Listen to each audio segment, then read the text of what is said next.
నువ్వు పూజిస్తున్నప్పుడు నువ్వు దాసుడివి. నిజానికి నువ్వు మమేకం అయిపోయినప్పుడు వాడు నీకు దాసుడు. శివుడు నీకు దేవుడు నీకు దాసుడు అయిపోతాడు. ఇప్పుడు మనకి పూజా విధానం అంటే ఏమిటంటే ఎలిమెంటరీ స్కూల్, కొబ్బరికాయలు కొట్టామా, దండలు వేసామా, కిరీటాలు చేయించి ఎలిమెంటరీ స్కూల్. నెక్స్ట్ స్టేజ్ అక్కడ ఏమంటాడు, దేవుడు అనేవాడు నేను వేరు అని. Meditation next step. అక్కడ ఏముంటాడు, దేవుడు నీలో ఉంటాడు, బయట ఎక్కడ ఉంటాడు. కొబ్బరికాయలు కొట్టక ఏమి అగరత్తులు అక్కర్లా. తర్వాత థర్డ్ స్టేజ్ ఇది, బికమింగ్ శివ, బికమింగ్ గాడ్ అనేది ఈ సినిమాలో ఆ ట్రాన్స్ఫర్మేషన్. అతను నేను శివుడు వేరు అనుకోడు. అందుకే శివుడు సాక్షాత్ శివుడిని కొరిబెడ్డానికి తీసుకురావడం అనేది ఒక విధంగా చాలా ధైర్యం. అది నేనే షాక్ సార్.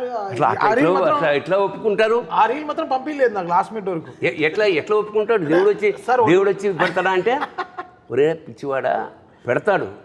ఆ స్థాయిలో కనుక నువ్వు దేవుడిని నమ్మితే.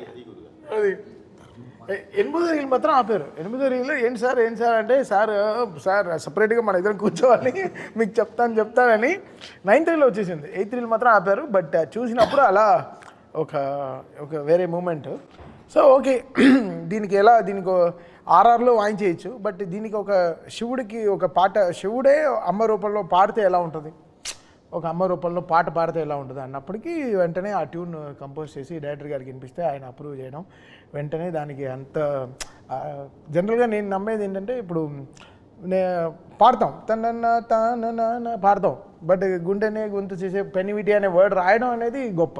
అంటే పేరు పెట్టడం అనేది గ్రేట్.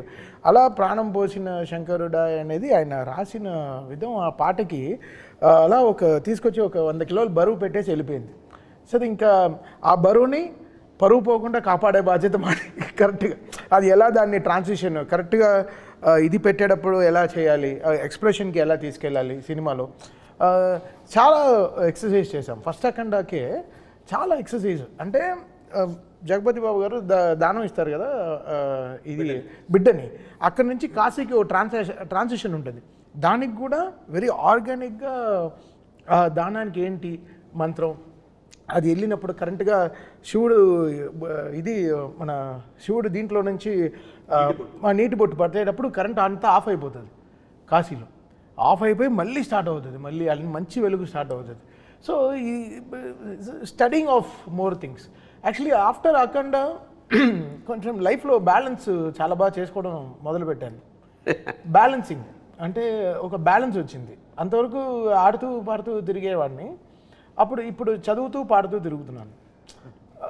సో దీని గురించి ఎంత స్టడీ చేయాలి. ఇప్పుడు ఏదో అఖండ సినిమా వచ్చేసింది అనే కాకుండా దీన్ని ఒక సినిమాలాగా చూడకుండా how can I be the transporter of this, ఈ సనాతన ధర్మం గురించి, ఈ శివుడి గురించి ఎంత ఇప్పుడుండే జనరేషన్కి ఎంత ట్రాన్స్పోర్ట్ చేయగలను మ్యూజికల్గా. How can I transport it to the peoples years అనేది.